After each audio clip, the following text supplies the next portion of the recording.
Chapter 13. Each of us inevitable, each of us limitless, each of us with his or her right upon the earth. Walt Whitman. House strangled on his screams. He flailed his arms as if he could shoo away whatever was upon him. He twisted himself away. "Whoa, son!" It was a man's voice, not a ghost's. A voice alive and strong, breaking through the dark, through the flashlight's beam. House thudded to the floor with a yelp. "Hush, child," said the voice. "No need to scream to the high heavens." Pip. House squinted into the dancing light. Now he could see him. Parting Schultz, France's great-grandfather. Pip extended a knobbly hand to House. House tried to think of something to say, but his heart was still in his throat and he couldn't breathe. "Give me your hand," said Pip. House did as he was told, and Pip pulled him to his feet. House sucked in as much air as he could, which sent him to coughing. Pip slapped him on the back until he stopped. "Nobody's going to get you," he said. "What are you doing here, House?" Eudora Weltley trotted down the hallway and blinked at them. House pointed to her dog. He said, "Dog?" Pip called Eudora to him and scratched her back. "I'll bet she's feeling lost." "Yes, sir." House tried to breathe slowly. He was lightheaded. "Well," said Pip, she's used to you being here, so maybe there's a comfort to her right now." He gave Eudora a last pat on the head. "You find Norwood this morning?" House colored up. "Yes, sir," he said. He willed Pip not to ask him any more questions. "Thought so," said Pip. "I figured it was you who called it in." "What are you doing here now?" House touched Eudora between her ears. "I figured she needs looking after." "You going to take her home?" asked Pip. House shrugged. "I thought I might." "You come over mighty late." House concentrated on scratching Eudora's ears. "Yes, sir." It was all he could think to say while he waited for his heartbeat to return to normal.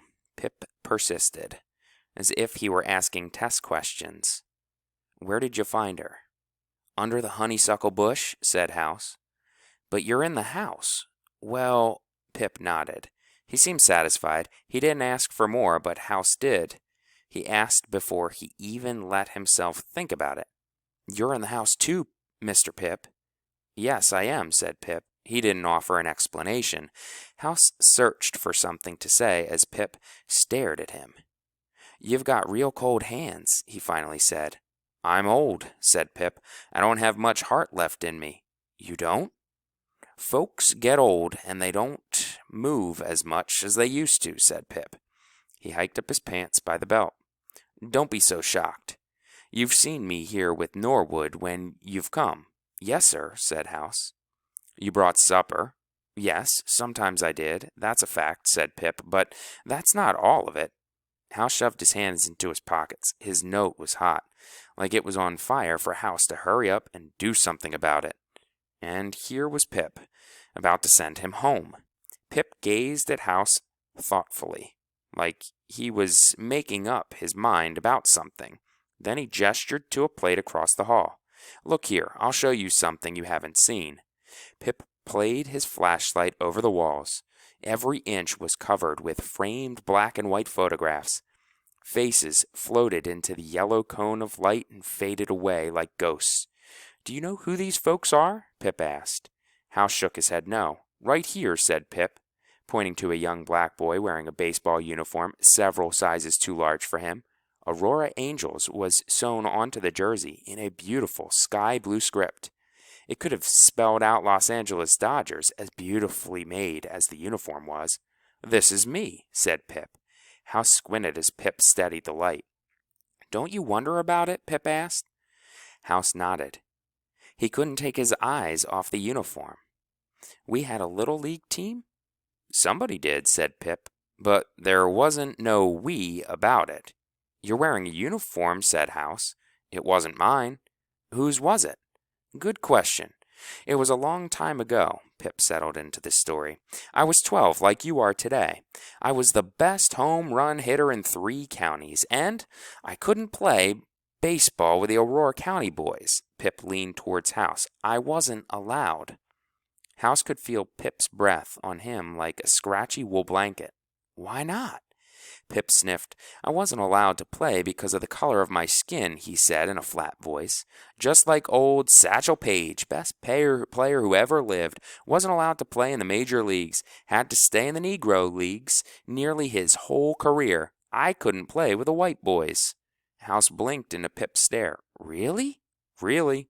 Pip crossed his arms, and the cone of the light bobbed along the floor. Norwood Boyd was my best friend, Pip continued. My mama used to work for his mama, and we played together all day long as little boys. But once we started school, we didn't play together anymore. We went to different schools. We had different lives, and we didn't play baseball together, no siree. That's the way it was then. How did you get the uniform? House whispered. Pip hitched up his pants. It was Norwood's. Norwood was a great ball player. He was a catcher as good as Johnny Bench, as good as Josh Gibson, Roy Campanella. Did you know that? House shook his head. It was unbelievable to think that old man in the carved rosewood bed as a baseball catcher as good as Johnny Bench. Norwood could throw clean from home plate to second and get that runner out, Pip continued. But I couldn't play with him, no siree. I couldn't even watch him play unless I watched from the road. And I was some hitter. I could hit that ball like Ted Williams, like Babe Ruth. I could have been as good as Frank Robinson. House thought of Klebo, who loved baseball, whose skin was darker brown than Pip's. House had been playing ball with Klebo ever since he could remember. Pip played the flashlight's beam on the photographs again. When Norwood got to be 12, he decided he wouldn't play baseball neither if I couldn't play. He gave me his uniform. House and Pip both stared at the photograph in the cone of light. In the photograph, Pip's eyes were crinkled with happiness, and an ease stepped out of his pores. You could see it in his stance. Norwood took this picture of me in his uniform, took it with his Kodak camera. And for a while we played catch together. Then we quit. The joy went right out of baseball for both of us.